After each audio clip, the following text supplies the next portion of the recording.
Do you have a wish list for things you've always wanted to be possible in your favorite video game?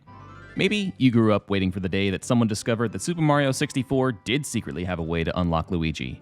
Or that the alcove underwater in Zora's Domain would bring you to the legendary unicorn fountain if only you just entered it right. Speedrunners have wish lists too, and ours are full of pipe dreams of methods to beat our games faster and faster. Maybe there's a way to cross the infamous magic barrier in Hyrule Under the Sea without the Master Sword. What if we could reach the top of the infinite staircase without 70 stars? If only we could beat Ganondorf without the enormous task of acquiring light arrows. But you see, the thing about speedrunners' wish lists is that we make them come true. We bend these games to our will through an endless search for ever more elusive strategies, hidden techniques, and arcane knowledge at the deepest levels of the game's code. All of the famous examples I just mentioned eventually came true, as did one more for Ocarina of Time runners just this week. Let's learn about it. A few months back, I posted a video titled, How Ocarina of Time Speedrunners Go Up. Great video, by the way. Check it out after this one. In that video, I talked about a bunch of techniques we use to gain height in that game, a pursuit that very often leads to big skips or sequence breaks, since Link is a little bit vertically challenged normally. Let me play you two quick clips from that video that turned out to foreshadow something big looming in our future. That was a hookshot jump, and it's one of the most effective and versatile ways to gain height in the game. All you need to do is hookshot something, and get interrupted on the frame that the hookshot makes contact with the thing that you grapple towards. That interruption can be a delayed gold Skulltula token like I just showed, death, or other glitches that mess with Link's animations. Fire Temple has a very vertical layout with two giant spires of stacked rooms with the ability to fall massive distances from the top to the bottom. You enter at height 0, and if you climb all the way to the top of those decorative torches near the Megaton Hammer Chest, you'll be at 4,840, putting you 403 feet off ground level and making Fire Temple the tallest map in the game. So, Fire Temple is the single tallest map in the game. Historically, that has meant that it's also one of the slowest to complete, especially if your run needs to climb to the tip top of the tallest spire to collect the Megaton Hammer. Funny enough, it's also one of the fastest if your only goal is to head straight to the boss. The boss door is just one room away from the beginning of the dungeon, right at the ground floor. And the boss key is also just one room away from the beginning, and the only barrier is this Goron cell, which we can bypass easily with a trick called a weird shot that allows us to shoot the hookshot from underground. On top of that, for several years now, we haven't even needed the boss key. In the room with the boss door, there's this hookshot target. If we trigger Darunia's conversation at the same time as we connect with the target, the cutscene interrupts the hook, leading to a fantastic example of the hookshot jump I explained in the clip from earlier. We shoot 2,600 units up into the air to an unloaded room in the column above us, covering more than half of the height of the dungeon in one glorious liftoff. From this unloaded room, we can make use of a convenient, though currently invisible, bit of geometry that allows us to clip through the floor and fall straight back down again, though this time right past the boss door and into the loading zone that it protects. Now, back to our wish list. Since the dawn of speedrunning this game, Fire Temple has had one blatant and glaring possibility that we knew could work one day if only we had the right technique to help out. That unloaded room 2,600 units above the boss door has a huge vertical shaft connecting it to the room below. Intended to be traversed downward by knocking down this huge pillar with the Megaton Hammer at the end of the dungeon, this shaft has a room transition trigger around 80% of the way up, which, when touched, toggles which of the two rooms, upper or lower, is loaded. Side note, the only reason for this pillar is to provide a path to the boss door at the bottom, but even glitchless speedruns can skip this huge set piece easily. Now, knowing this room transition is here, and confirming with Levitate cheats that it works in reverse too, the wishlist item is obvious. If we could only touch it while using glitches to fly upwards, we could enter the upper room while it's loaded, meaning that the room's doors would be usable, and we could progress to the final couple of rooms before the Megaton Hammer minutes faster than normal dungeon traversal would allow. It's such a simple concept. Just go up and touch the loading trigger. We've even been using glitches to get all the way up to the unloaded room commonly in speedruns for ages. But the hookshot jump which uses the Darunia cutscene requires immediate proximity to the hookshot target, which isn't directly below the trigger. And with such a hookshot jump, we have no control of Link on the way up. We're stuck in the cutscene of Darunia speaking to us, and we shoot up far too fast anyway. And so nearly 27 years after the game's release, this simple idea has remained on the wishlist. Until now. There are quite a few ways to get hookshot jumps. Interrupting the hookshot with cutscenes, as we've seen, leads to no control on the way up whatsoever, since Link cannot be controlled during cutscenes. Interrupting with death is the same, as seen here in Dodongo's Cavern.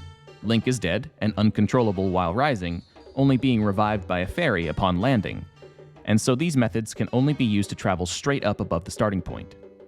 Interrupting a hookshot with the remote collection of a gold Skulltula token offers some small measure of control, allowing us to influence Link midair only the normal amount that he can be controlled while in freefall. That isn't much, but with very high jumps, it can be enough to reach the Archway Heart Piece in Desert Colossus or the Fire Arrow platform in Lake Hylia. And just last week, hookshot jumps were finally granted their true potential when accomplished glitch hunter and speedrunner Kadrin posted his latest and, according to him, greatest find yet. A hookshot jump where you can walk around midair with full movement control of Link on the way up.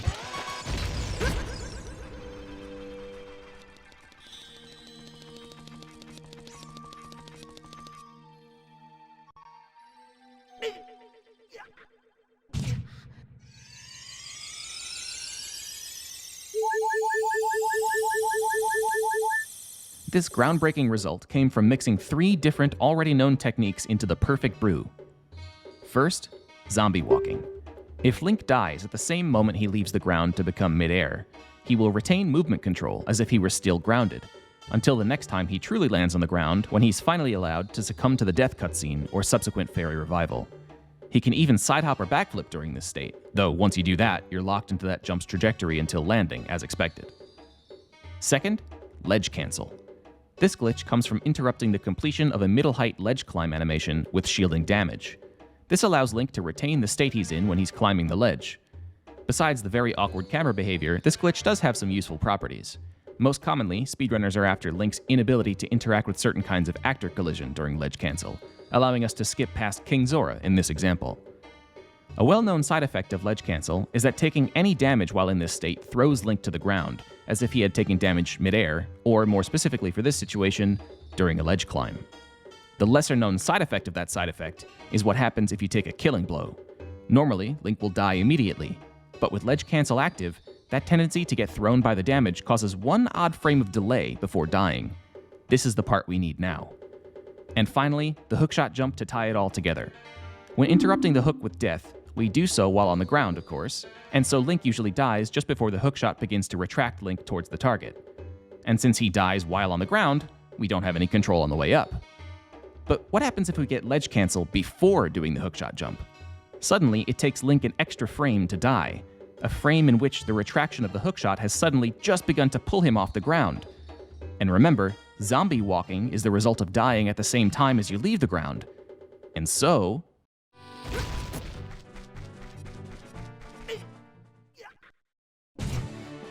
applications arose immediately. A new way to skip past the Fire Temple boss door without having to go all the way to the unloaded room above. A new way to reach the Water Temple boss without having to enter the room with the door itself. A new way to reach the Fire Arrow platform without the hassle of remotely collecting the gold Skulltula token atop the big tree. As incredible as all this was, at first we still didn't think it was enough to hit the Fire Temple room trigger on the way up. We tried for a couple of days with no luck. We were very close, but literally just inches away. And so, Kadrin decided to step in again with another big brain idea. Remember how I said during ledge cancel Link is unable to interact with certain types of actor collision? Bombs are one of those actors. With ledge cancel active, Link can walk right through or stand inside them. But the moment Link dies, ledge cancel is also removed, and Link's body is susceptible to actor collision once again. Right before rocketing off into the stratosphere, if we positioned everything right, we can take advantage of the bomb's collision shoving Link backward, granting us the extra inches we needed. And soon after that, the legend himself, ZFG, entered the scene with proof that we did not, in fact, need the bomb push at all. With stretching the limits of perfect positioning and angles, we could do it just by backwalking from the start of the jump, touching the tip-top of the room transition one frame before rising above it entirely. And so the community scrambled to hunt for good setups which would make this miracle reliable enough to perform in real-time speedruns. There were many collaborators, including Count LG, Dotso, and Clyde, all sharing ideas to reduce the number of pain points in a trick that seemed at first to be extremely difficult. Today, the best setup so far is made by yours truly, and it's already reliable enough that several people have completed it in speedruns and bingos. 3 speedruns on our main leaderboards can make immediate use of this trick, slotting it right into the existing route with minimal supporting alterations. MST, Nocturne RTA, and the Fire Temple individual level run. And it's fast. It saves around 2 minutes from early estimates, versus the alternative of slogging through the dungeon mostly normally like we've had to do for so long. In fact, it's so fast that just this weekend, Amaterasu already set 2 new world records in MST, becoming one of the first people to succeed in performing the new trick in a run. The zombie jump has officially become one of the most useful glitches found in OOT in a few years. For a game that's nearing the close of its 3rd decade, it really is incredible that such monumental advancements are still being made. Consider subscribing if you want to be one of the first to find out about the next one. Thanks for watching, and I'll see you next time. Oh, c'était parfait, mon gars! Oh c'était parfait!